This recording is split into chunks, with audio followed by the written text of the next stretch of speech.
This is Christian, Logan. and today our video is going to be the top 5 planeswalkers under $13. What we've gone through is we each have A list. we each have 2 planeswalkers that didn't make the list that we personally like, and we have our top 5. And the Planeswalkers had to pass if they were playable in every format. Also. With the exception of Standard, if a card got rotated out. Yeah. Or if they were actually good during Standard, too. Well, that too. And also, we do want to say honorable mentions to the Commander ones, because those are going to probably be only good for Commander, but they do still deserve an honorable mention before we get to the other honorable mentions. Alright, and when we were making this list, we were trying to avoid the Planeswalker having to have other cards for a combo. The Planeswalkers on our list have to be able to stand on their own 2 feet without the aid of other cards. Yes. So, you want to start off? Yes, we'll start off with technically one of the cards that would break that rule, but I am an Ajani fan myself. So, Ajani Steadfast, which I think is a good card by himself in a way, but he does need others to make him actually more valuable. It will just leave him there. My first honorable mention is Sarkon the Mad. I like him because he's a 5-drop, 7 loyalty with the potential to end the game. Especially with Crucible of Fire being reprinted, his -4 is each dragon creature you control deals damage equal to its power to target player. With 3 or 4 dragons on the field, a couple Crucibles of Fire, that's easily 20 to 40 damage. I've done 85 damage with his ultimate in 1 game. So, one of the ones that was really well surrounded in controversy, and if this was a top 10, he probably would be in there. Nico Bolas, Planeswalker, is a really dedicated to Grixis Planeswalker, but he's probably one Planeswalkers that would pass what they call a Planeswalker test, because he has a destroy things, he has a keep himself alive, and he has a bomb of a ultimate. if you manage to ultimate him, your opponent, whoever you target, will have almost no chance of coming back without the help of other players if you're doing a multiplayer format. That's why I said bomb. And we'll leave him flying off. My second is Kiora, the Crashing Wave. My first deck that I bought was a blue-green Simic deck with Evolve, and she fits so well with that. She does what blue and green players like to do. She can keep herself alive, and if you get her emblem, people have a hard time dealing with a 9/9 Kraken token coming onto the battlefield every turn. Release the Krakens. Alright, and on to our top 5. Top 5. Elspeth Tyrell with a Knight. Can't remember the name now. Knight Errant? Yeah, Knight Errant. Because the only reason why she's below the $15 is because she's been released in other things besides just... She was in Shards of Alara, Modern Masters, Modern Dual Deck. Modern Event Deck. Yeah. So Elspeth Tyrell take the cake here, because it's a 5-drop, 3 colorless, 2 whites, and a 4 Planeswalker loyalty. So not bad for that. But since she has a +2, gain 1 life for each creature you control. The deck you're going to be using her more likely in is tokens, because whites are known for white weenie tokens. Her -2, speaking of white weenie tokens, is put 3 1/1 white soldier creatures tokens onto the battlefield. Her -5 is what would pass as the bomb. Destroy all other permanents, so she stays alive while blowing up all other permanents except Other than your for lands. lands and tokens, which involves your opponent's lands and tokens in a way too. So if you're playing a mirror match, not the best idea. So 5-drop, that means on turn 6, let's say you have 4 tokens on the field already, you go ahead and gain 4 life, and then you wipe the field. Your 4 tokens are free to wreak havoc while she continues to gain life and spawn more tokens. She's like Knight Errant, really well seen in Modern. So that brings us to number 4? Number 4. And this one we debated a long time between her and Nicol Bolas. Honorable mention, Nicol Bolas. This is Liliana Bess.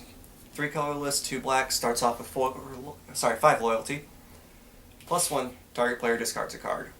Which, in itself, just looking at that might not seem like the best +1 in the world.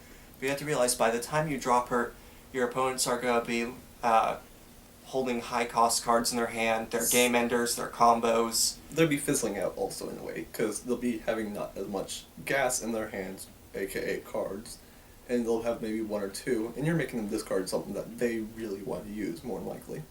You're destroying a threat before it even hits the field, unless they can do reanimate or you're just helping Delve out, but no one plays Delve in Standard. Alright, her -2 is search your library for a card, then shuffle your library and put that card on top. Once again, it doesn't look like that much, but you have to realize late game you're controlling your draw, you're getting those combos out before, let's say it's the 8th card down, you're managing to get that up on your next turn. But wait, we said we weren't mentioning combos. Yes, we're not mentioning combos by the Planeswalkers themselves, but She's facilitating a combo. she's helping, let's say she's not part of the combo, she's helping you Johnny players out there get the combos out. Or you, I think it's Spike for aggro if I remember correctly, you get your aggro creatures out there. Yes, this Planeswalker helps you get what you need. It has every player's dream written on it. It practically should read, "Welcome to Christmas." And her -8 actually feeds in really well with her +1 because they've been your opponents have been discarding their high-cost creatures, high-cost enchantments. Her -8 is put all creature cards from all graveyards onto the battlefield under your control. It doesn't also work well with the +1 because black is all about killing creatures, even at the expense of your own, because black is really known for Death Touch. Death Touch and Lifelink, you're managing to get rid of as many creatures as possible. And with Typhoid Rats in Standard, yes, I think she belongs in the top 4. She's in Standard, she's played in Standard. She's even played in Legacy and Vintage, if I remember correctly. And she's good with Commander as well because, you know, those Commander players have those ridiculous combos in hand. And it also does one thing Commander really likes. It lets you tutor, even though that's not what her second ability is called, but it practically should be. You're controlling your draws. Yes. Alright, moving on to number 3. This is actually the only one where once we had our top 5, we knew this card fits in this spot. This is Xenagos the Reveler. We knew he fit in the exact perfect spot. We knew another Planeswalker fit in the top 5, we just didn't know where. We'll get into that one later. Alright, so 4-drop, red-green, 2 colorless, 1 red, 1 green. Starts off at 3 loyalty. He has the ability to ramp and defend himself straight off the bat without hurting himself. With 2 abilities, mind you. So his 0 ability is put a 2/2 green and red center token onto the battlefield. He's defending himself, and he's also feeding into his +1, which is add X mana to your mana pool in any combination of red or green where X is the number of creatures you control. And also, with the Satyr you're playing out, it has haste. So if your opponent doesn't have any board presence, it's a good way to also sneak in some damage. Good way to get damage in, and it also feeds into his +1, like I said. His -6 is more deck specific. If you're doing green-red creatures, you're not really worrying about having enchantments or artifacts out there. It works well. But exile the top 7 cards of your library. You may put any number of cards and or creature cards and or land cards exiled this way onto the battlefield. So, if you're playing Standard right now, you probably have Big Nux or Savage Knuckleblade or what, I can't remember his name, but I know him by name, the Big Nux. You could play out Stormbreath Dragon, the protection from White Dragon that's insanely mean, or maybe even Polish Crusher, because enchantments are still a thing slightly, and it can kill enchantments if you monstrify him. And enchantments, to my knowledge, are played a lot in Legacy and Modern. It's played a lot just anywhere, I think. because some of the most game-breaking things are enchantments. Yes. Alright, Now on to Vraska the Unseen. in the number 2 position. The one that we talked about, that we didn't know exactly. We knew it belonged in this top 5, we just didn't know where. It managed to find itself in number 2. This was the only one we knew coming in. This is going to be in our top 5. We knew it before we even had the idea of, hey, we gotta find out which planeswalkers belong in this thing. Alright, so she does cost a bit, 3 colorless, a green and a black, but black and green can ramp up to that really easily. And she comes with the planeswalker cost, or loyalty, my bad, of 5, which is pretty good for that mana cost. Her +1 is until your next turn, whenever a creature deals damage to her, destroy that creature. Which is a fantastic way to trade off cards. If you play her and an opponent has to hit her to get rid of her, you've traded off a high-cost creature or a high-powered creature in exchange for her. She's just outright rude. -3 is destroy target non-land permanent. That's a nice protection, even though it hurts her, but it gets rid of those big creatures that can get pulled out really easily. And it also gets rid of game-breaking enchantments, game-breaking artifacts. Game-breaking planeswalkers. Yes. And her final ability should just read, "This is gross." Because you get to put 3 1/1 black assassin tokens onto the battlefield with the ability of, whenever this creature deals combat damage to a player, that player loses the game. That's it. Especially Why are we playing Magic anymore? Especially in Modern or Commander, there are ways to... Unblockable. If you're playing Modern, you can splash blue, put Aqueous Form onto one of those tokens. In addition to being able to knock out one of your opponents instantly, you also get to scry. Or if you just really want to be mean, green, black, red, and you give them haste. Green gives them hexproof. Black can probably give them flying. I don't know. Well, it can at times. Can. I mean, but that's just other fun things you can do with those tokens. And the dual deck she came in had a land that gave target creature unblockable until end of turn. Another fantastic thing about this card was with her being printed in the Jace vs. Vraska dual deck. On Amazon, she's $3.75 for what we are calling our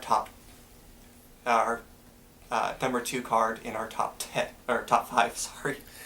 My bad. With the flying thing, Death Touch is what I was thinking of. Yeah, I messed that one up. But still, it makes it where they don't want to really block it, because then they're either, well, they don't want to block it, but they do at the same time, because they're either losing a really good creature or they're losing the game. That's a tough decision at Catch-22. So, our top card, we actually ended up having a tie. We looked through all of the Garricks and went, most of these belong on this list. With the exception of the one that's purely devoted to green. The M14 Garrick. Yes, because then you're having to be devoted to green, and green's nice and all, but you... Yeah, well, yeah.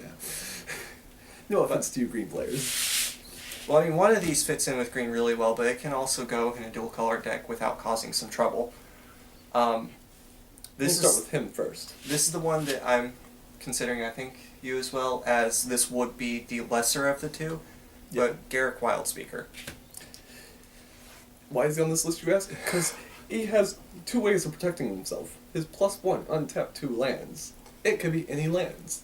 So you can play whatever you want with those 2 lands. And sometimes that means being mean with Nithcos. If his +1 can untap Nithcos, and I've seen Nithcos provide 40 mana in a turn, and being able to use his +1 immediately.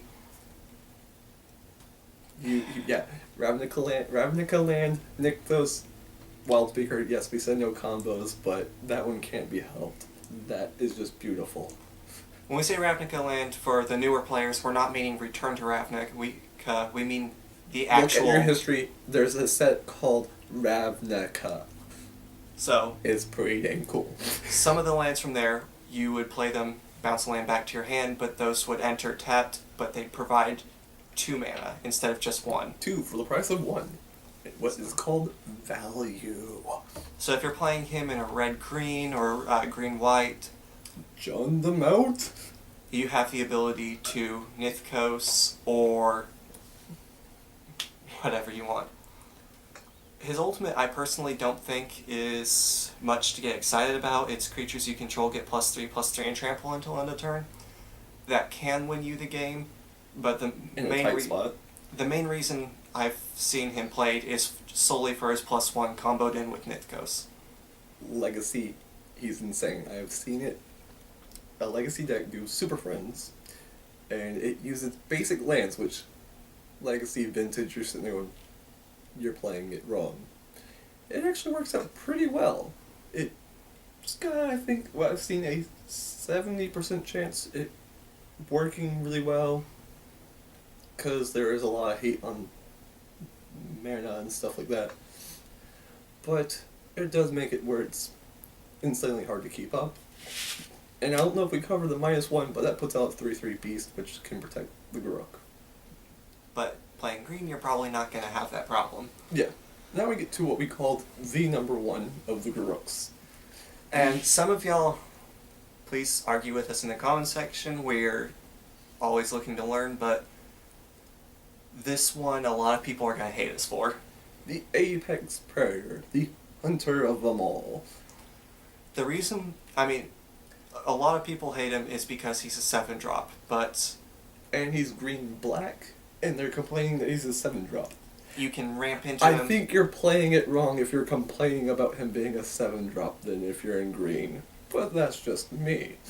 Starts off at 5 loyalty. For 7 mana of 5 colorless and a black and a green. His first +1 is destroy target planeswalker. Say what? Kill a planeswalker So- for free? Well, not for free, for value? If your opponent has a Karn out, they've got Liliana of the Veil, you're playing casual, they have Jace the Mind Sculptor, Shows them who is the better planeswalker and for cheaper. this will destroy any planeswalker. You just can't get much better than that. And you can reuse it too. And then the other +1, you're sitting there going, okay, how much abilities does this guy have? He has 4. The only one that's legal in standard with 4 abilities. He's the only card, a planeswalker card, with 4 abilities that's legal, just flat out, because we all know Jace the Mind Sculptor, they had to get rid of him. He's legal in a few, like Vintage, but I think you can only have 1 of him. Well, you can have 4 Apex Predators. Something's unweighted there, Wizards, but we'll get to y'all later. His other +1 is put out a 3/3 black creature token with Death Touch onto the battlefield. That's better than 1/1 Death Touchers. Like with Flip Garrett from Innistrad. Because then, if you swing for 3, they're going to be taking more damage, which is a faster turn clock. In Commander, if you're playing a black-green Commander deck or a Commander deck that runs black and green, that creature has the ability to defend you. If you're playing Standard, it's putting pressure on. People are worrying about how am I going to block this without losing my game winner. In Limited, I'd say he's a fantastic draw as well. Bomb! Speaking, well, we haven't got to the bomb part of him yet, but his -3 ability Is almost a bomb. is practically a bomb. It's a hero's downfall minus the killing a planeswalker plus some life. Because you can just kill a creature and gain life to the toughness. The card text reads, destroy target creature, you gain life equal to that creature's toughness. Garrick's still going to be alive. You've destroyed a major threat. And you probably gain back some of your health, because this is by turn, if you're unlucky, turn 7. So, If you're playing Magic right, it's going to be out turn 5 or sooner. yeah. So, you're probably going to want that life back, because if you're playing maybe an aggressive deck and you're trying to be a green-black that's slow and more calm, you're going to be taking some of those hits because life is also a resource besides the mana. So that regains your resource that you've just lost. Because you don't lose the game until you're at 0 life. His ultimate is a -8, target player gets an emblem with whenever a creature attacks this player, it gets +5/+5 and trample until end of turn. And at that point, if you're playing a multiplayer format like Commander, or you're playing casual and you're playing with 6 or 7 people, You just made friends -1 opponent. And my bad. I don't know who you are, person trying to call me. in Commander, you can look around and go, okay, that guy's the biggest threat, or go, okay, I need to get some pressure off of me. They need to attack that player. And it makes a great policy too, because in any multiple format, it just makes great policy, because you go, hey, I'm about to kick off his ultimate, who wants to join me? And I like to point out, none of the cards we've had in our top 5 have had an emblem for the ultimate ability. Personally, I think if a Planeswalker card has an emblem for the ultimate, it needs to either be reusable like Garrick, or the other minus ability has to equal out, because that way you're not stuck using a +1. It's gotta be able. I think the Apex Predator is like the ultimate hunter of them all for when it comes to bashing your opponent's brains in. And it fits with the flavor. It's a really flavorful card once you actually get into the storyline, and for those of you who aren't into the storyline for Magic, I would recommend starting, just because despite being a great card game, it has a fantastic storyline to it. If you have any questions, ask him, because he's more into it than I am. Alright. Well, I think that's going to wrap up our video for today. Thank you for watching, and I hope you learned something. See y'all next time.